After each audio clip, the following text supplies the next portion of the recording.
Sego, Skanagoa. Again, great peace to you.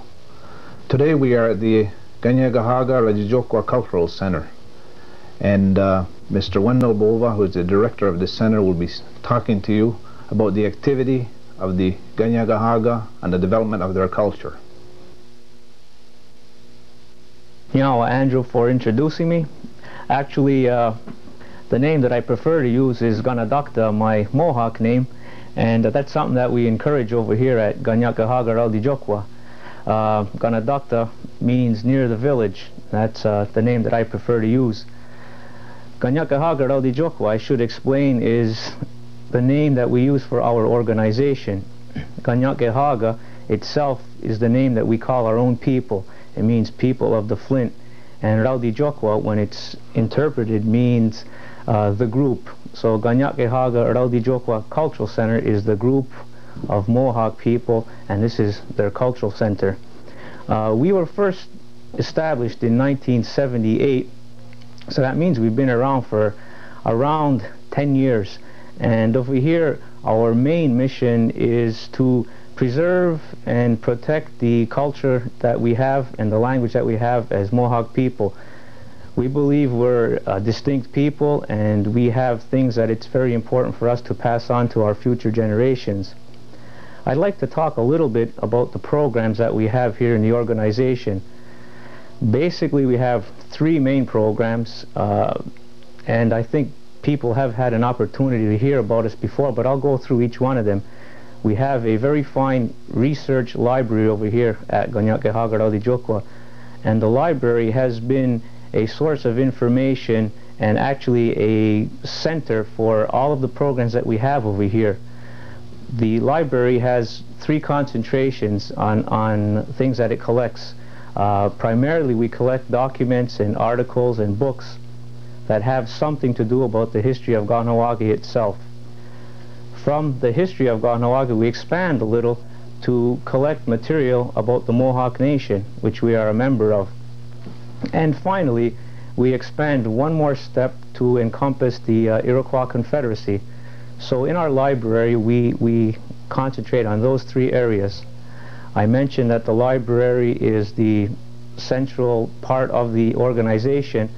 From the library, we take material and we use it in every other program that we have here.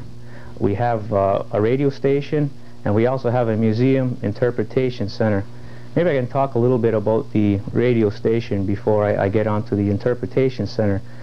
The radio station is call letters CKRK, or KRK as we refer to it, and we're 103.5 on the FM dial. The radio station will be 7 years old on March 31st, so we've been in existence for quite a while. Ironically, we originally were intended to be a television station, and we might have been able to be doing these interviews, but we had to change our mandate after we looked at all the logistics of what it took to develop a television station. So let me get back to the radio. We've been on the air for 7 years, as I said, come March 31st, and we offer a variety of programming. During the week, we start at 6 o'clock in the morning, and we run right through to midnight. That's 5 days a week.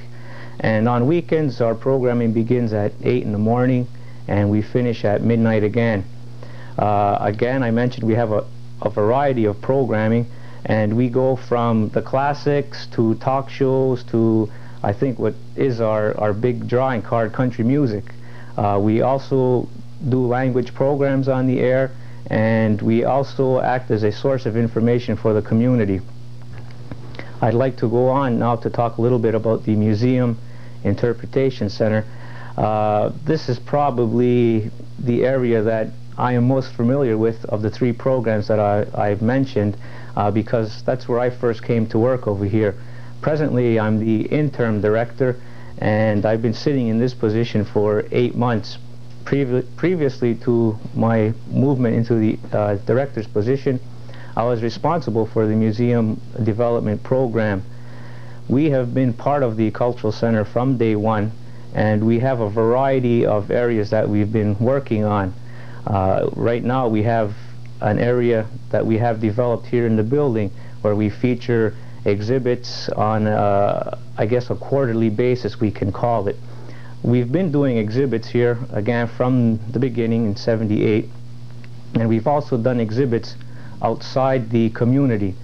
We have, in the past, acted as the people responsible for developing the first People's Pavilion at Terre des Hommes in 1980 and in 1981. We've done outside exhibits at the Musée du Québec in Quebec City, and we've done some work in Ottawa as well. As a matter of fact, something almost slipped my mind, but we have done some work for a museum in Saint-Germain-en-Laye, which is just outside of Paris. So I think we've managed in all of our programs to reach outside of the organization. Reaching outside of the organization also is a mandate that we have at Kanien'kehá:ka-R'd'Djokwa. Our mandate, as I mentioned earlier, to preserve and protect the culture and the language that we have, but we have a secondary mandate, and that one is to teach. We are supposed to be teaching our own people, and as well to teach our neighbors and anybody who's interested in our culture. So that's one thing that we're very conscious of doing, and we have reached out a lot in the past, and I hope that we continue to do so in the future. As a matter of fact, what we're doing today is reaching out to people who will be seeing this program on the air. The Cultural Center has been working on a number of other programs as well.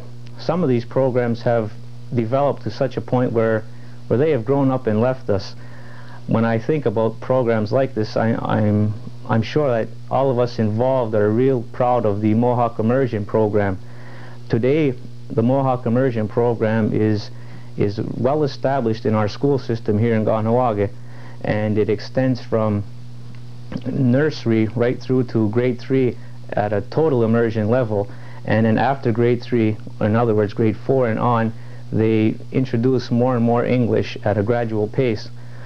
Well, that Mohawk Immersion Program and the whole idea of it started here at Kanien'kehá:ka-R'd'Djokwa.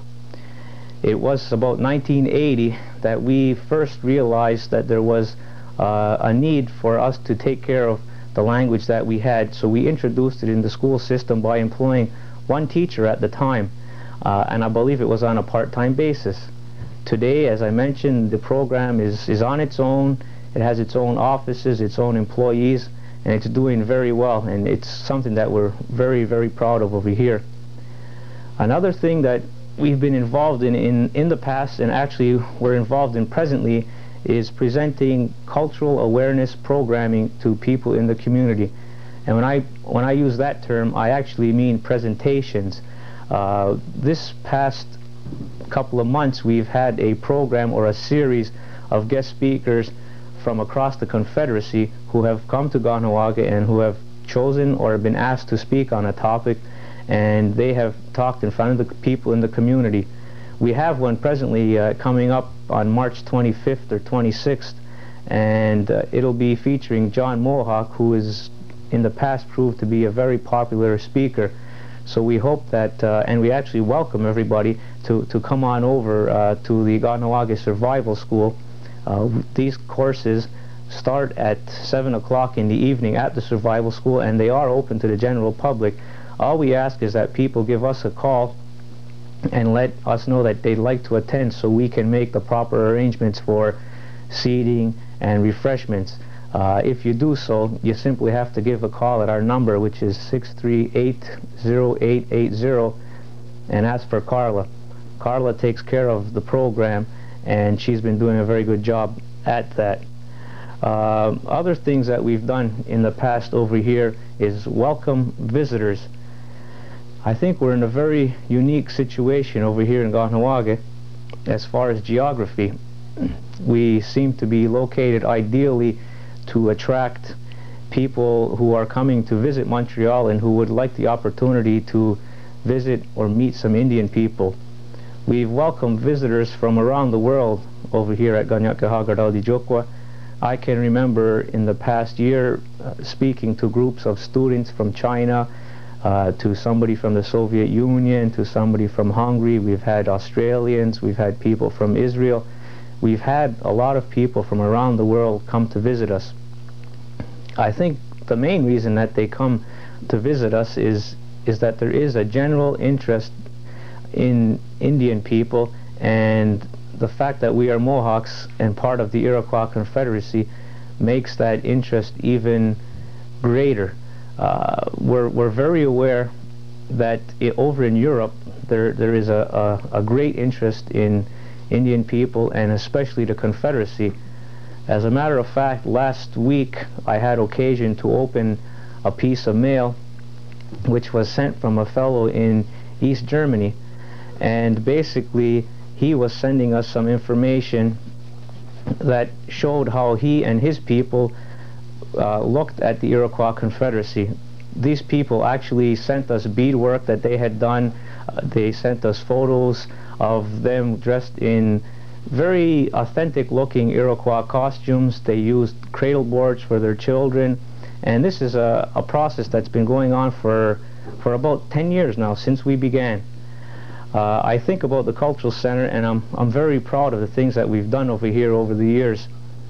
People who are out there in the listening audience would be aware of the fact that we have our own high school over here. Well, the Kahnawake Survival School was formed in '78, and it was born over here at the Cultural Center.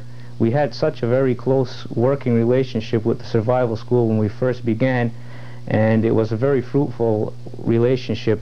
It's something that we hope to continue, and we, as another part of our programs, do get involved in anything that we can help in the development of the curriculum in the local schools. So in that way, we've managed to maintain that relationship and continue working with the Kahnawake Survival School. I'd like to probably close right about now, but before I do, I'd like to let everybody know what our hours are over here and things like that. We're open here at the Cultural Center, and that involves all the programs daily, weekdays from 9 to 6. We're not open on the weekend, but we are certainly willing to be open by appointment. The same thing applies to weekends. Our number at the Cultural Center is 638-0880, and for anybody who's interested in giving us a call and finding out about the radio station, we have a separate number, and that number is 638-1313. So in closing, I'd like to thank everybody involved with this production for giving us the opportunity to have some airtime. Nyawa. Nyawa Ganadakta. Thank you, Wendell. A fine presentation. And by the way, the Cultural Center is also the forebearer of a new committee called the Kahnawake Environmental Protection Committee, which is becoming quite active in this area. So as Wendell said, you're welcome to call the Cultural Center and get some information regarding this new committee.